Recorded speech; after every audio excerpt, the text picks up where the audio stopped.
3 shifts you need to make to hit your weight loss goal in 2025. What it means to show up every day, man, if there's one thing that I can tell you when it's about showing up in every way of life, especially in the fitness endeavor, is if you don't really have any idea on how you can make the small things in your life so much easier, it's going to create a lot of friction and it's going to prevent you from losing weight and getting you closer to your goals. If getting closer to your weight loss goals is something you want to accomplish this year in 2025, one thing I can tell you for sure with complete certainty is if you don't have an understanding in how to create simplicity in your life, it's going to create so much struggle, unnecessary struggle, to keeping weight off. And if you want to keep weight off for good, one of the things that I prioritize in my life is making sure I am creating movement in my day. It could be walking, it could be you going into a gym, it could be you just doing something to engage your body more. It's a very subtle thing, yet it's something most guys are never doing, if any at all, to creating that deficit that they need to lose weight. And if you want to lose weight, again, your goal is to find ways in which you can follow the process and create simplicity in your life. So much so, then you're going to create that deficit to lose weight. Movement, what you can do to create more movement in your life is going to be you simply getting up and moving your body around. That's as simple as it's going to get. And if you can manage that more effectively in your day and just be more aware of things like that, it's going to help you it's going to engage your body more so you can get into a calorie deficit and keep that weight off. Now, I'm kind of recording this video on my way back to the crib, on my way back home, way for me to get an extra video in without having to practically just save more time in my days. All I'm really looking at. So in your calorie deficit, right? If your goal is to get into that restriction zone where you're losing 1 to 2 pounds per week, maybe 3, and you need to cut back 1 to 200 calories per week, then inevitably that goal should be to look at your food restriction, which is the second thing I'm going to talk about. Because it's very easy to consume the wrong types of food or poor quality foods. And in doing so, it'll not give you the result you are trying to get on your weight loss journey. Where this becomes complicated is a lot of the foods that you'll consume, you don't look at the serving size in the back of the package. The problem is that you over-consume in calorie count, and that pushes your weight up on the scale. And if you want to actually create that deficit, create that restriction, and do it in a way where it's effortless, then you want to learn how your body reacts and learn how your body responds to that deficit. Everybody is going to react differently in terms of how much calories they're consuming versus how much they're expending, burning energy in a given day. So you need to figure out that first. How much calories should you cut back to the point where it's not going to seem like you are starving yourself and your body is going to give you these hunger signals telling you to just eat because you're hungry, but in reality, you're probably not hungry at all.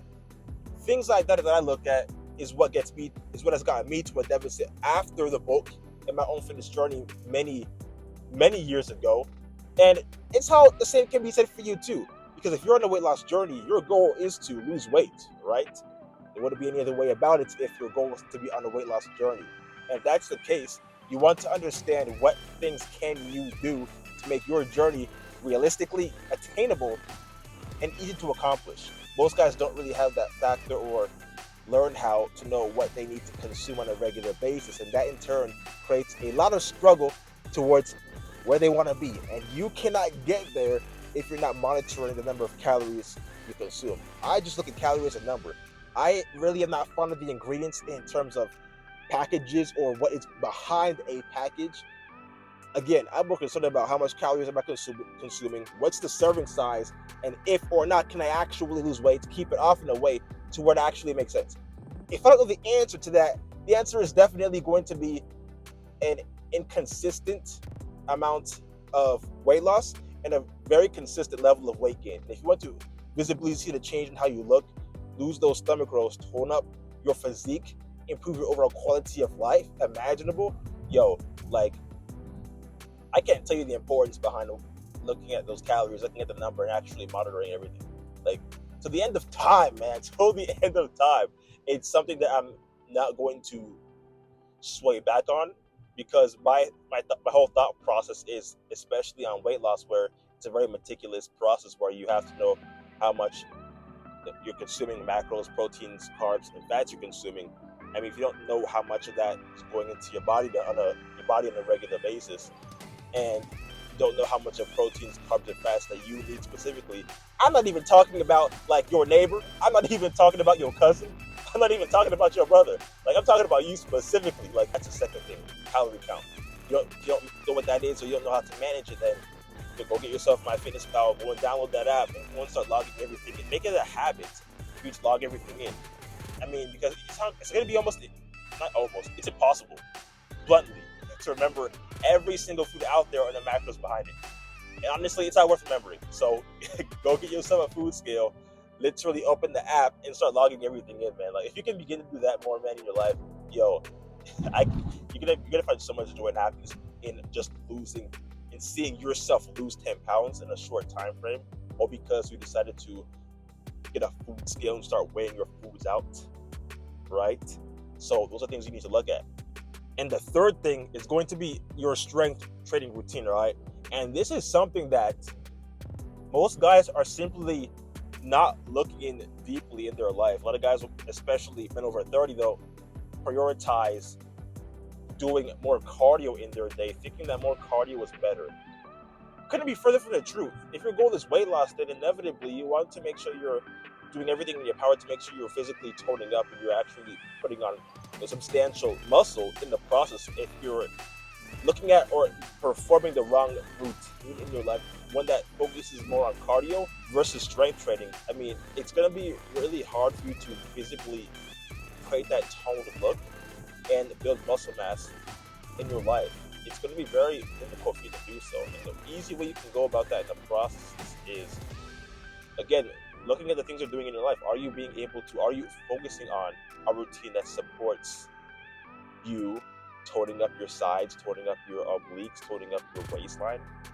Or are you just doing more blast cardio, thinking that more cardio, doing more of that is actually better? Wrong. Cardio is effective. What is not effective is doing it every single day with the expectation that, oh, I'm gonna go do this every single day and I'm gonna lose weight. I disagree to that. Cardio has a place for it in its life, but what it does not have a place for is the simple idea that doing more of it is going to get you the result. The result, you losing 20 pounds. The result, you being able to take off your shirt for the first time and feel confident. That will only happen if you spend time on exercises that will give you that toned, aesthetic look. And that's why I tell my clients that I work with, hey, go and get some strength training done, whether it's squats, whether it's bench press. I don't really do deadlifts really, but it's also a recommendation. At the end of the day, you gotta prioritize something like that of the nature that's going to give you that built look. And that is only going to happen when you spend time on exercises like that. Again, I can ramble on here all day about what exercises to do. It's not really the point. The point is for you to create that aesthetic look physique that builds confidence, that boosts your overall quality of life, your energy, your happiness, self-esteem. That is going to happen when you do those strength training exercises and build a routine that solidifies around that. Nothing else. Like, if I can tell you to do cardio every single day with the expectation you lose weight, then you most likely would, contingent upon the fact you're eating less and you're burning more calories in a given day. If you're not doing that, I can't even assure you that you would see consistent weight loss, which is exactly why I'm really more of an advocate of strength training, exercises to do. What can you do? How can you go about the process and make it in a way where you're visibly seeing change in the way that you look and getting to your goal indefinitely? And look, that's only going to happen when you're able to consistently manage your calorie intake and things you are doing in your day-to-day life. If you can manage that alone, look, there's going to be no reason and the realization of getting to your weight loss endeavor, your goals, and everything that amounts to you, that is important to you in your life, is going to be a tangible result in reality. Go follow and subscribe to this page below for more ways and videos on reaching your next 20 pounds, toning up, and improving your overall quality of life in 2025.